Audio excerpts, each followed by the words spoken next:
Muito bem, estamos felizes em começar mais um Vida e Saúde com você, para você. E é certo que a gente tem nas nossas vidas dias bons e dias mais difíceis. Mas toda pessoa vai passar, infelizmente, em algum momento da vida por essa experiência do luto, né? O luto pode vir de formas muito diferentes para cada um.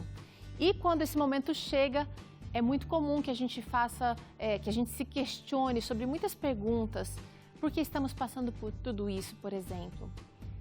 É certo que também não existem fórmulas mágicas para passar por esse momento, mas a gente pode ter pensamentos e atitudes que podem deixar esse caminho um pouco menos doloroso. E é importante, sim, a gente aprender a lidar com a ausência, com a distância daqueles que perdemos e eram tão importantes na nossa vida. E hoje, a gente quer conversar sobre esse assunto, a gente quer aprender a passar por fases difíceis como o luto. E para isso a gente convidou aqui, a gente está recebendo o Dr. Pablo Canales, que é psiquiatra lá do SPA Médico Centro de Vida e Saúde, o Cevisa. Dr. Pablo, bem-vindo mais uma vez ao Vida e Saúde, como é que você está? Tudo bem? Oi, tudo bem? Obrigado pelo convite, é bom estar, só que agora através da tela, né? Já partilhamos algum programa juntos aí ao vivo, agora é através da tela. E para falar de um assunto bem complexo que nos últimos 2 anos tem sido bem frequente e doloroso para muitas pessoas. Pois é, doutora, a gente, inclusive essa medida de telas, né, que a gente adotou ainda para preservar um pouquinho o contato aqui da equipe Vida e Saúde com os médicos que ainda lidam, sim, é um problema real e que tem causado consequências mais graves e tristes para muitas pessoas. Justamente por isso o Vida e Saúde decidiu tratar desse assunto aqui, porque o luto, ele tem um processo, né, doutor? Não é simplesmente a perda de alguém e a gente vida que segue. Tem um processo muito grande, muito complexo para muitos de nós. A gente não está programado, vamos colocar assim, para viver uma perda de maneira normal, comum, frequente, tá? Mesmo até com pessoas idosas que a gente já sabe, com processos patológicos, doenças graves, que a gente sabe que em algum momento eles vão falar, não aguento mais, descansar, e a gente vai se afastar um do outro. Até nesses momentos a separação é muito dolorosa. E esse processo, ele lamentavelmente em muitos momentos da nossa vida é necessário aprender a se desfazer de algumas coisas e aprender a continuar em frente, dar continuidade à nossa vida, a sequência à nossa vida, mesmo não tendo aquilo com que a gente se criou, a gente teve por algum tempo, etc. Então é um processo doloroso e muitas vezes, lamentavelmente, necessário. Agora é o seguinte, doutor, quando a gente está passando por dificuldade na nossa vida, vamos começar com dias bons, né? Dias de sol, dias de alegria, de felicidade, parece que eles passam bem rapidinho, enquanto que os dias de luta, os dias de dificuldade, de luto, parece que se prolongam, se esticam. Tem um período aí considerado de tempo normal, de duração do luto? Eu sei que ele varia de pessoa para pessoa, mas quem está passando por essa dificuldade agora, o que dá para esperar? Em quanto tempo é normal que melhore um pouquinho? Ok, não dá para colocar tempo no luto. Isso é uma coisa muito importante, porque frustra. E mais porque sempre a gente tem alguma vizinha, algum amigo, algum outro familiar que fala: mas você não pode estar assim, já passou um ano, você já deveria estar bem. Esse deveria é muito doloroso para quem está sofrendo o luto ainda. Mas tem, sim, períodos que são, quanto mais curtos sejam, é sempre mais saudável, tá? Porque a gente consegue lidar melhor com essa separação, lidar melhor com aquilo e a gente continua em frente. Mas também existe uma prolongação exagerada desse tempo, tá? Quando passam vários anos e a pessoa não consegue ainda se desfazer disso, que criam esse famoso luto patológico, doentio, que machuca mais da conta, entendendo que o luto é uma coisa normal. A gente passa por ele como uma reação normal do corpo à perda, tá? O luto não é considerado patológico até que ele vire patológico. E Entendi. quando ele vira patológico é quando começa a atrapalhar a nossa vida, né? Ah, tá, legal. Então, ele começa a se tornar um problema quando a gente não consegue realizar atividades que são imprescindíveis, né? É um trabalho para subsistência, é cuidar de filhos, né, que dependem da gente. E o que, no momento imediato, a perda, é bem comum que essas funções fiquem abaladas, né, doutor? O problema é quando ela se estende demais.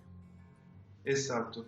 E às vezes demora em começar a acontecer. Tem muitas pessoas que adiam a vivência do luto porque não conseguiram dar conta antes. Tinha que se virar nos 30, como falam por aí, para resolver as coisas da vida, porque essa pessoa que faleceu, essa circunstância que foi perdida, criou um ambiente de muito estresse, de muita necessidade de tomar conta da situação, e as pessoas também podem adiar o luto e ele começar mais tarde. Então, isso também pode trazer um problema para a pessoa. Agora, o senhor falando isso, doutor, me traz aqui, a gente sempre ouviu, aprendi isso aqui na escola, né? As fases do luto. São momentos esperados que uma pessoa vivencie, mas se essa pessoa está procrastinando essa elaboração do luto, né? Porque é preciso, às vezes, mergulhar em memórias, é preciso, às vezes, envolver o perdão, é preciso entender situações com a pessoa não mais presente aqui, não mais próxima, pelo menos. E aí a gente está falando aqui agora de fases do luto, mas que, de repente, não vão acontecer mais numa sequência aqui lógica. Nem sei se eu posso chamar de lógica, né? Ah, recebemos de novo comunicação com ele. O senhor entendeu minha pergunta? Cortou. Bom, é o seguinte, muito se fala sobre fases do luto, né? Negação, raiva, negociação, também a depressão e por fim, a aceitação. Se é que a gente pode dizer que a gente vai aceitar de fato, né? Mas se uma pessoa está procrastinando ou ela não pode vivenciar o luto, elaborar esse luto, que envolve muitas vezes um conflito que não foi resolvido, envolve um perdão que precisa ser liberado, que envolve situações sem aquela pessoa presente ali mais do lado das pessoas que restaram, pode ser que essa sequência aqui também seja de outra maneira, né? Isso mesmo. Essa é a grande sequência, a histórica sequência que a gente estudou, mas isso foi sendo modificado, porque se viu que muitas pessoas ou mudam a ordem das faces ou pulam algumas faces. Então, é importante a gente entender elas, mesmo não estando nessa ordem. Não nos preocupemos por isso. Certo. Mas é muito frequente essa negação, essa raiva, essa negociação, essa barganha, essa depressão e essa aceitação acontecerem, porque às vezes o fato de não vivenciar elas também pode machucar. Pois é um problema que às vezes vai ficar ali para ser resolvido depois. Nós temos então aqui essa pessoa, esse indivíduo triste, num dia chuvoso, tempestuoso, passando, e a gente vai tratar aqui, embora não seja necessariamente na mesma sequência para todo mundo, a gente vai tratar aqui de todos esses aspectos. A negação, primeiro, doutor, a pessoa pode pensar, não estou acreditando que isso está acontecendo comigo, e ela tem vários pensamentos nesse sentido. É mais do que não estou acreditando. Às vezes aquilo não está acontecendo e é uma afirmação muito forte. Não, ele está vivo, ela está viva. Eu não perdi meu filho, eu não perdi meu pai. Ele está no hospital ainda vivo. De fato, a gente às vezes pede e parece até rude o reconhecimento da pessoa quando tem algum acidente, alguma coisa. E esse fato da pessoa ir e ver o familiar ajuda muito nessa fase da negação, porque muitas vezes as pessoas ficam com dúvida, e essa dúvida machuca muito. Porque eu estou adiando uma realidade, né, doutor, e prolongando esse momento do impacto, né, da notícia. Realmente aconteceu um fato. Olha, nós temos nosso indivíduo caminhando aqui E aí ele pode passar também em algum momento do luto pela raiva, questionando as pessoas, questionando familiares envolvidos nesse luto, questionando Deus, né? Se que Deus é esse que deixa alguém ficar tão doente e sofrer tanto assim. Aliás, o luto pode começar, né, doutor, antes mesmo da pessoa querida partir. A raiva também vem acompanhada com a culpa, não somente para outras pessoas, e também para si mesmo. A pessoa se sente culpada, se sente com raiva de si mesma, de não ter conseguido mudar essa história. E é muito difícil lidar com isso. Eu atendo muitos pacientes com quem estou trabalhando as perdas, e é muito difícil tirar a culpa de lado. E a raiva traz isso. A pessoa fica com raiva de si mesmo, de não ter percebido antes, de não ter feito alguma outra coisa. Por que não levei um outro médico? Por que não prestei atenção? Por que você não prestou atenção? Jogar a culpa em outra pessoa, ter raiva da situação, da política, do país, etc. Doutor, o senhor trouxe aqui agora a questão da culpa, né? Que também está aqui, de repente, nessa fase do luto, da negociação. Se eu tivesse dado mais atenção, eu não estaria passando por isso agora. Ou então direcionar para outra pessoa. Essa negociação acontece de que outras maneiras também, doutor? Às vezes é com Deus. A necessidade de orar, pedir para Deus, leva ele, ressuscita ela, me leva, eu vou em função, eu não preciso estar aqui, eu vou sofrer se eu não estou aqui. Essa negociação com Deus de tentar suprir essa necessidade, ou com outros seres humanos, ou até com coisas, tá? Tentar, de repente, ao invés de sofrer aquilo, sair gastando dinheiro e fazendo outros movimentos por aí, impulsivos, impensados, que não são raciocinados, são incoerentes, para tentar suprir, preencher esse vazio que a pessoa levou embora, né? Agora, não é incomum que uma das fases do luto leve à depressão, doutor. A pessoa deixa de achar razões para existir, para correr atrás aqui do pão de cada dia, para fazer o bem. Ela pode se encolher, né? Sem essa pessoa não vale a pena existir, eu não quero mais estar aqui. É muito comum, e essa é uma depressão que pode ser temporária, mas ela também pode ficar crônica se não tem um cuidado, se não tem uma atenção, né, doutor? E a depressão é o grande monstro desse processo. Porque lembrem que a depressão pode trazer também muita incapacidade, tá? Discapacidade para trabalhar, para fazer as coisas do dia a dia. E quando vira um processo dentro do normal, está tudo bem. Mas como você mencionou, se isso piora, a depressão é uma patologia. Então ela pode levar até a ideias suicidas também. E é sempre muito mais forte quando o familiar é mais próximo daquele que já não está. Mas também acontece com perda de coisas, e não somente de pessoas. Trabalho, funções, categorias de alguma coisa. O casamento. Casamento. Agora é o seguinte, doutor. Se a gente passa por tudo isso aqui, mas chega um belo dia, a gente consegue ver, a gente consegue ter paz, né? Pelo menos eu convivi, pelo menos eu pude dizer adeus, pelo menos houve respeito no caso de um casamento, né? Ou pelo menos eu consegui pedir perdão.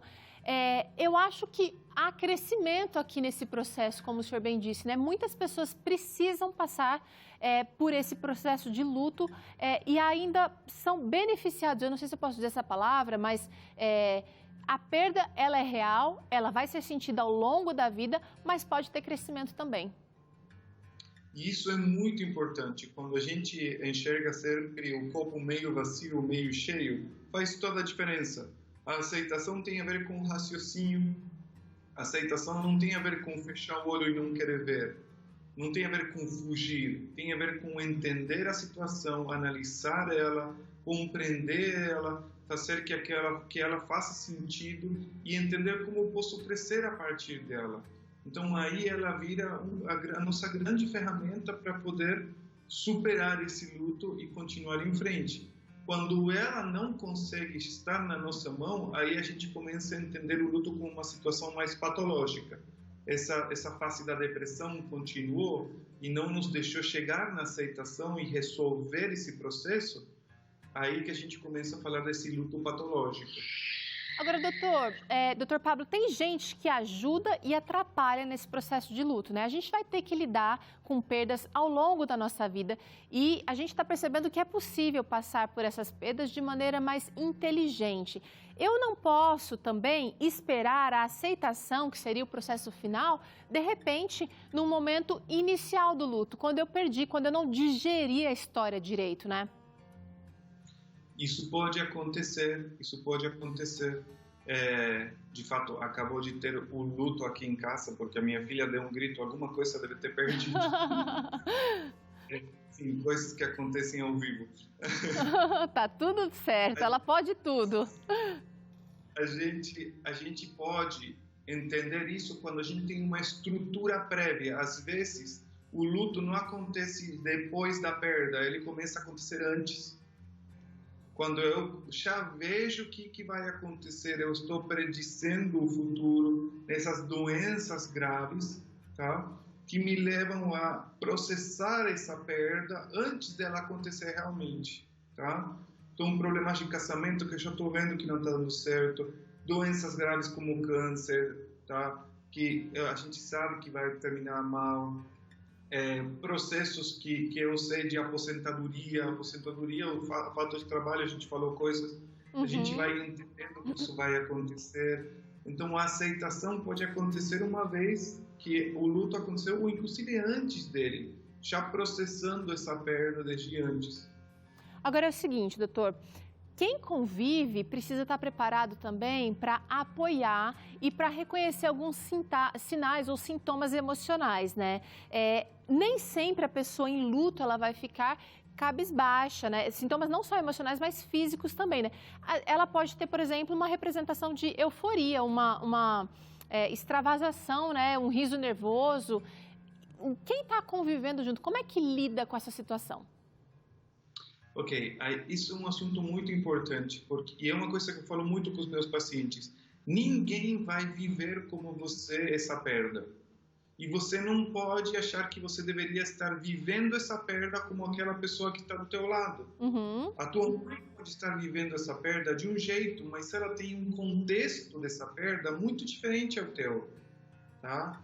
Você pode estar vivendo com maior ou menor intensidade e está tudo bem. Cada um vivencia a perda como pode ou como consegue, tá? Com a estrutura que ele tem. Então, por favor, não se comparem um com o outro, nem exijam um do outro que a perda seja vivenciada como você acha que deveria ser. Porque isso te machuca, você acha que ele não ama tanto quanto você, ou que você está exagerando, será que eu estou passando por um luto patológico ou alguma coisa assim? Não, calma, cada um vivencia do seu jeito. Doutor, agora, eu queria que o senhor falasse para aquelas pessoas que estão vivendo um luto e que já não aguentam mais a situação, que já perceberam que as pessoas ao seu redor estão começando a reagir, estão começando a ficar melhor, mas já se passaram, de repente, anos e a gente vai sentir tristeza sempre, eu acho que é bom esclarecer isso, né, doutor? Sempre pela falta de alguém. O problema é quando a tristeza deixa a gente sem reação às outras coisas com relação às pessoas que ficaram, né? Por isso que eu falei, é normal. Você tem que entender que isso é normal. Mas, se começar a não te deixar viver, não sair desse local, te deixar amarrado nessa situação, você precisa buscar ajuda, tá? Muitas vezes é só com terapia, muitas vezes é com terapia e uma medicação para te ajudar. As coisas que acontecem na nossa vida podem machucar o nosso cérebro. E ele precisa de ajuda, assim como pode ser qualquer outra parte do corpo. Então, primeiro, entende que você pode estar vivendo, sim, uma situação que passou do normal e que você precisa de ajuda. E que também é normal, todo ser humano pode precisar de ajuda para alguma questão mental, emocional, espiritual. E está tudo bem de buscar ajuda. Obviamente, não buscar ajuda de qualquer jeito, não é fugindo, é sendo direcionado e cuidado por alguém que quer proteger você. Muito bem, falou aqui pra gente o Dr. Pablo Canales. Se você quiser conhecer mais, acesse o Instagram dele, do Dr. Pablo Canales, é assim como é que tá lá, ou então @CevisaOficial, onde ele também trabalha, desempenha ali o seu trabalho. E tem o site do Cevisa, né, doutor? Cevisa.org.br, onde a gente conhece mais do local aí de trabalho e também dos serviços oferecidos pelo Cevisa. Obrigada pela participação mais uma vez aqui no Vida e Saúde, doutor. Um abraço. Um abraço. Bom, é o seguinte, a gente vai pausar agora a nossa conversa para, em seguida, logo depois do intervalo, fazer um pouquinho de atividade física, mandar essa preguiça embora com o quadro que voltou hoje, o Acerte o Passo. E ó, ainda hoje tem receita gostosa de salada para diversificar o cardápio, salada com molho de manga. Eu volto já.